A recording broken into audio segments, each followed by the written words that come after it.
Good morning, Jana here with Jana's Quilt Shop. Well, it's Monday morning and it's time for our tidbit. I've got a good one for you today. I've been working on this quilt that takes thousands, maybe not that many, but a lot of flying geese. And I've been doing it my fast method where you do 4 at a time. I don't know if you've done that before, but I want to show you that and a good way to square them up. So what you need to make, let's say just 4. We're just going to do 4 this time. We're going to make 4 flying geese. So you need a square. This is 5.5 by 5.5. And you need 3 3.25. I cut these 3 1/4. So one of those, 3 of these, and we can do 4 flying geese. And this is what they look like when they're finished. Look at that. These have already been squared up and everything. Perfect flying geese. So easy to sew together when you're doing that. And when you've got to do a bunch, you surely want to do this method. Okay, so I'm going to use this board here and lay the square on there and show you how you do it. The first step is to lay this square at the top corner and this one at the bottom corner.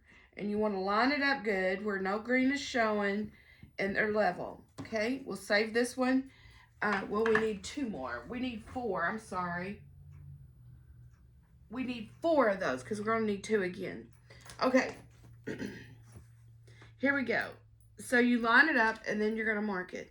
And I can see that needs to be turned, that corner just a little. Okay, so you want them to be square. Mark your line down the middle.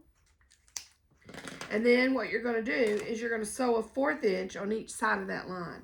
So I want to pick it up very carefully. And I'm going to come over here and sew a 1/4 to the left.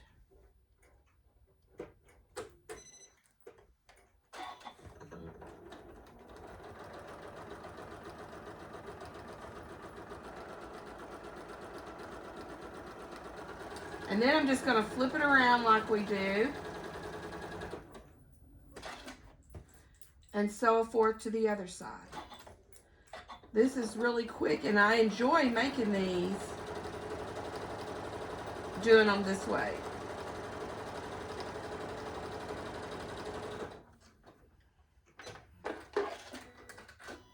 Okay, so you've got that. You've got your center line still showing there where you marked it. You can use your rotary cutter and cut down through there because it's straight, or you can cut right on the line with your scissors. We're doing scissors this time. And you're going to get this funny looking shape. You're going to get that. See that? You're going to get 2 of those. So you can press these with an iron or finger press them. Excuse me, finger press them like I'm doing. And then on each one of them, you're going to go back and lay your other square. That's why I said to do 4, you're going to need 4 of the little squares. You're going to go back and do that. So let's mark them while they're there. I hope you can see that. See, we're going to mark it right down the middle of that. It looks so weird. The first time I did this, I thought, how can this possibly work? But it does. It works beautifully. Okay, so now I'm going to carefully pick that up. I'm going to sew a 1/4 inch to each side of the line this time. This is going to give me 2, okay? Let's get the scissors over here out of the way. So 1/4 inch.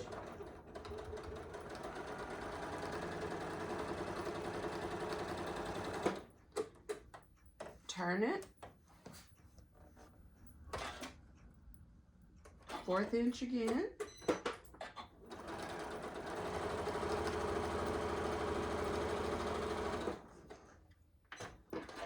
Okay, these are so fun to do. All right, so I'm going to cut down that line. Doesn't that look weird? But it works. Okay, now you ready for it? Here's one of our geese. Look at that. Here's our other geese. Goose. Here's our other goose. There you go. There's 2 of them, and they look really rugged Let's go ahead and sew this one. Then we'll have our 4.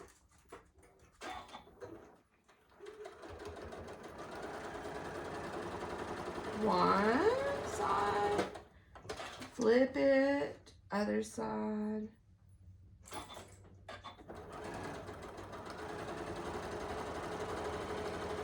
I have my seams on them going down when I'm on the back side. All right, trim right on through that seam. It's like magic, watch this. Okay, lay it down, flip up this side. Look at that. Okay, lay this one down. If they were pressed, there you'd have it. Look at that. 4 of them. Okay, now to square these up, I use this wing clipper ruler. It will square up from a very small 1.5 inch all the way to a 10.5 inch flying goose. Okay, so we're gonna do this one. We're gonna start like this, and we're gonna find, I want it to be 2.5 by 4.5. So we're gonna find the 4.5 width there, and there's a triangle that you can fit that in. So you see that? You fit the inside in that little triangle. Now, it's in there perfectly. I have 2 sides to trim there. So I'm gonna trim this side and this side. This has a row of X's at the bottom. That's what I keep at the bottom all the time. So then I pick it up and I turn it, and I'm going to put it in the box again, keeping this going and keeping my side over here at 4.5. Because remember, I want it 2.5 by 4.5 wide. So now I've got the triangle in there, and I'm going to trim this side and the top side. Look at that, a perfect flying goose. Look at that. There's the back, there's the front. You want to see that again? One time more. I don't know why I like to do this side the first, keeping my X's at the bottom of it, looking for my 4.5. Keep my triangle in there. Got my triangle in there. Whoops, I let it slip just a little. It'll go in there perfectly and make a perfect squared up flying goose. So when you're doing 4 at a time, it doesn't take long that you've got them. Usually you don't do as many as I'm doing on this quilt that I'm working on, but boy, does it help. Okay, top side. Look at that. Isn't that great? All right, there you have my tidbit for today. The wing clipper, doing 4 flying geese at a time by the fast method. Remember, you need this and 4 of these little ones. 4 of these, 1 of those, and you can do it. Okay, there you go. There you have it. Okay, we are back from retreat, so if you'd like to come by and visit the shop, come on by. Thank you, and have a great Monday.